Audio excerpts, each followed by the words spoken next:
Naglabas na ng reaksyon ng Senado kaugnay ng inilabas sa TRO ng Korte Suprema laban sa Cybercrime Prevention Act. Narito ang ulat ni Bianca Piedad live by phone patch. Bianca? Tama, Kirby. Positibo ang naging reaksyon nga ng isa sa mga author ng Republic Act 10175 o ang Cybercrime Prevention Act of 2012 na si Senador Edgardo Angara sa ipinalabas sa Temporary Restraining Order ng Korte Suprema hinggil dito.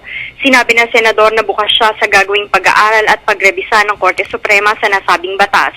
Ang pangunahing layunin lamang daw nito ay palawakin ang karapatan ng publiko at protektahan ang bawat isa sa mapanirang mapahayag o komento gamit ang mass media. Inaasahan umano ni Angara na sa paglalabas ng TRO ng Korte Suprema ay mapag-aaralan ang merits at demerits ng anti-cybercrime law. Linilaw naman nito na kung meron man siyang ilalaglag sa nasabing batas, ito ay ang extra penalty sa online libel.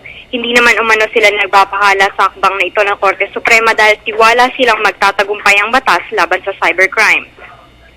Samantala, ikinatuwa naman ng kabilang panig ang TRO laban sa anti-cybercrime law. Ayon kay Senador Chupisto Ginggona III, una pa lang ito sa tagumpay na kanilang inaasahan sa pagtatanggol sa kalayaan at karapatan sa pagpapahayag. Malakas na aniyang pruweba ang unanimous decision ng Korte na ilabas ang TRO sa nakaambang panganib ng ilang bahagi ng batas sa karapatan ng bawat mamamayan na magpahayag ng saloobin.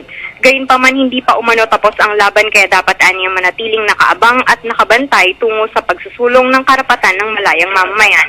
At yan muna ang pinakahuling impormasyon dito sa Senado. Bianca Piedad para sa Telebisyon ng Bayan.